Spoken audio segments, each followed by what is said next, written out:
Selamat sejahtera tuan. Saya Setia 036 sudah bersama kita untuk menjalankan masakan rimba. Terima kasih tuan. Halo, saya lah CPH 036. Hari ini kami akan menjalankan ujian masakan rimba. Jom.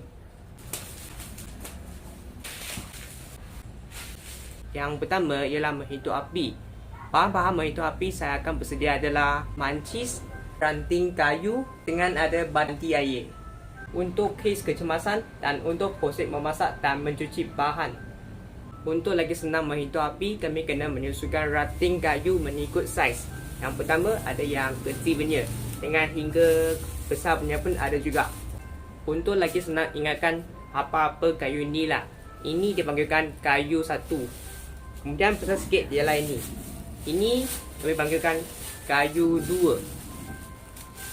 Kemudian lagi naik sikit ialah ini. Ini dipanggilkan kayu 3. Kemudian di sini ada yang kayu 4, yang besar punya.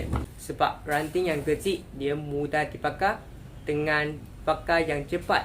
Manakala ranting kayu yang besar dia susah dibakar, tetapi dia boleh bakar dengan lama. Jom kita menggunakan ranting kayu ini untuk membina bentuk kem tepi. Yang pertama, kami kena gunakan ranting kayu yang lebih besar untuk membina bentuk tirus sebagai kerangka unggu api. Kemudian, sertakan ranting yang kecil di sekeliling kerangka yang dibina dan pastikan terdapat ruang untuk tangan nak dimasuk sewaktu menyalakan api.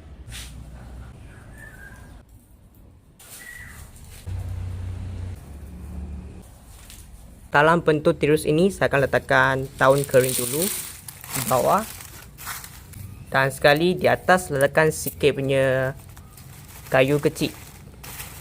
Jenis unggu api ini ialah api TP. Kami kena tutup di area aluminium. Pandang macis dikepi antara dua jari.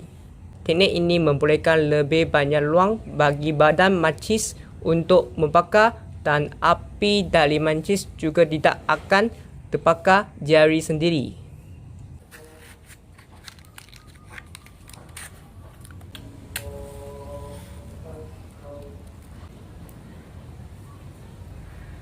Kemudian kami tambahkan kayu yang kecil.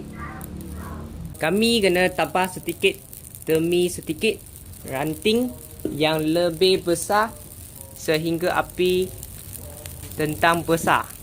Masa api dibakar, kami menjalankan memasak nasi dalam puluh. Apa-apa bahan kami sudah persediakan. Ada buluh, ada air, kemudian ada beras, daun pisau di sini, dengan ada ranting kayu. Sekarang kami buat cuci dulu.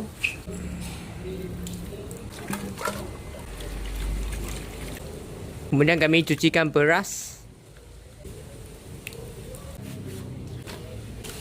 Sekarang bulut dengan tahu pisang sudah dibersihkan.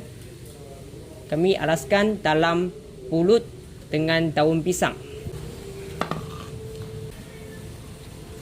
Pastikan daun pisang dialas dengan kemas dan cantik menggunakan badan panjang. Masukkan beras dicuci dan air ke dalam bulut. Paras air melebihi paras beras. Ratio ialah 1/2.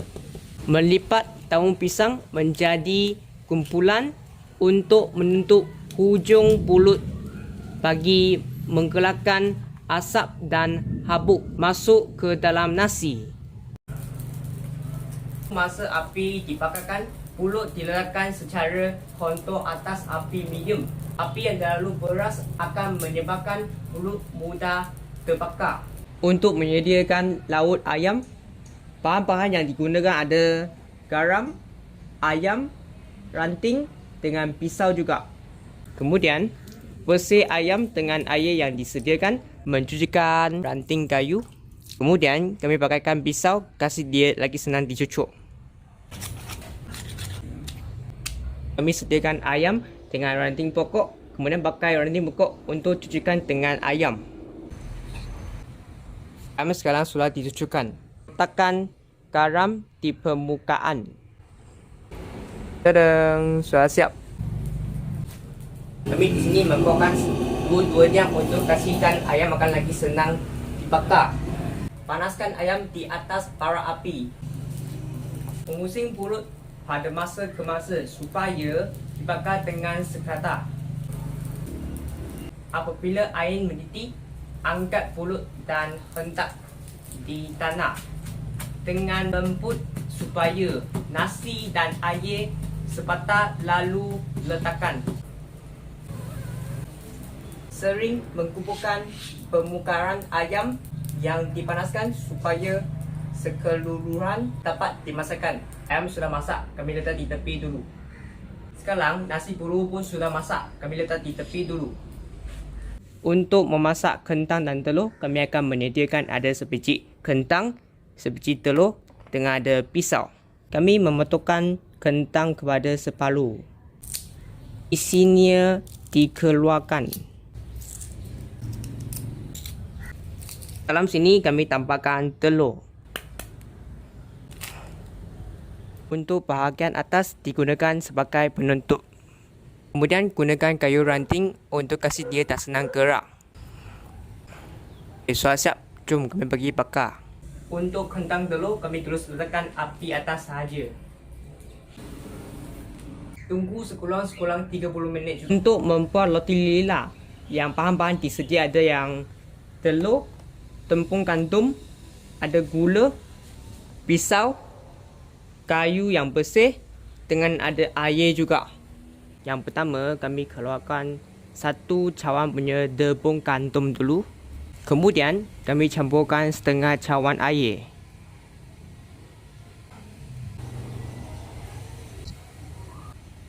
Kemudian kami tambahkan sebiji telur dengan 1 sudu gula. Kami kuatkan campuran tepung dan uli sehingga tepung tidak lagi melekit. Sekiranya terlebih air, tambah tepung dan berikut juga sebaiknya. Kami uli antuna menjadi bentuk silinder yang panjang supaya mudah untuk melilit. Lilito dengan cara memusing-memusing pada kayu yang bersih dan telah dibasuh atau dibuang kulit kayu. Pastikan ukuran lilit tidak terlalu tebal supaya roti tidak lambat masak di bahagian dalam. Ayo sekali kami tambah sedikit tadi tinggal punya gula. Tadang! Sekarang untuk roti lili kami gunakan cara masakan dengan arang. Kalau letak di sini boleh panaskan roti lili. Sebab arang ini dia akan lagi panas. Kami sentiasa urang putrakan roti lili ini sampai dia siap masak. Kentang sekarang pun sudah siap juga, kami letak di daun pisang dulu. Sekarang roti lili pun sudah siap, kami letakkan di daun pisang dulu.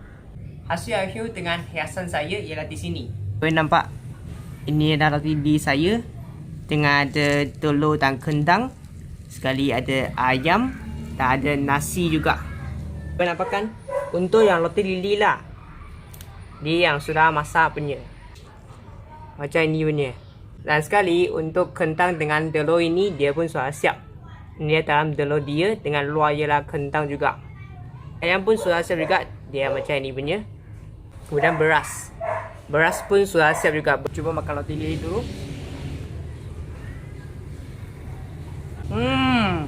Sangat sedap. Wow, okey lah. Tengah ada ayam juga. Tapi maaf tuan, saya seorang vegetarian, so saya tak boleh makan. Dengan baiklah sekali ialah nasi. Sedap.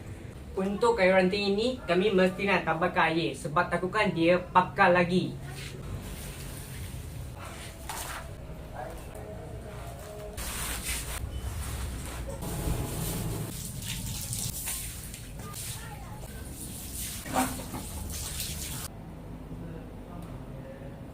Selamat sejahtera tuan. Saya SPI 036 sudah menyiapkan ujian masakan rimba. Mohon menjalankan tugas lain. Terima kasih tuan.